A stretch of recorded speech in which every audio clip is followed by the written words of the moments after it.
So in my previous video, I was just telling you about how complicated it can get if you have no spouse, no children, and have left no will at the end of your life because of how the rules operate for identifying who is your nearest relative, or who they may be if plural, and therefore who will inherit from you by default. But complicated though those rules are, there are actually limits to them.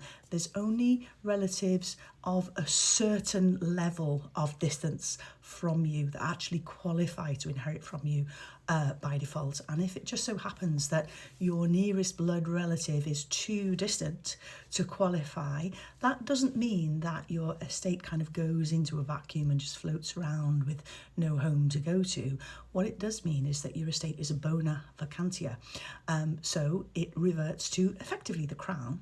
Okay, and there is a government department called the Bona Vacantia unit that is professionally responsible for identifying Bona Vacantia estates and claiming the assets from those estates. They are quite tough as well. I have actually had occasion in the past to correspond with them over somebody who died without a will and lacked appropriate relatives, and they're very, very fussy about what they will allow, for example, to be spent from the estate on things like the deceased person's funeral. They will quibble over things like the price of flowers and whether they'll pay for the wake and things like that, which in itself kind of leaves a bit of a bad taste in your mouth.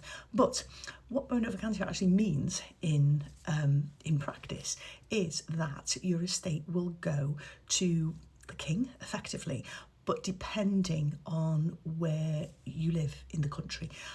So if you live in a certain part of the country, it will go to the Duchy of Cornwall. Round my way, up in the northwest, it goes to the Duchy of Lancaster. Now, traditionally, these duchies, which obviously are, owned and run by the king and his descendants and whatever, they always used to use Bona Vacantia funds to donate to the charities that they support. But something came out in the news in the last few months, basically, to say that they've kind of moved away from that in recent years.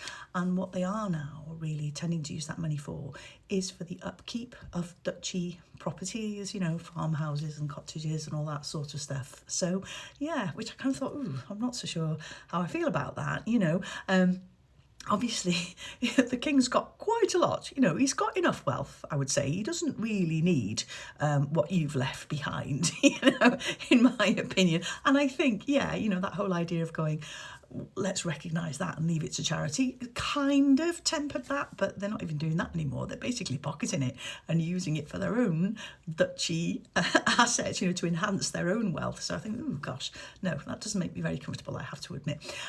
So yet more reason, basically, if you are a single person without children, and to go ahead and take control of your estate and write yourself a simple will going, right, this is who means something to me, this is who I want to benefit from what I leave behind, however modest or generous that may be. I want it to mean something to me as well. I want my life to have meant something to the people that meant something to me.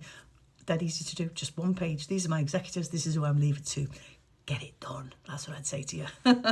So yeah, if you fall into that category, or if it's just something that you're curious about, want to ask some questions about, feel free to drop me a quick email and ask away.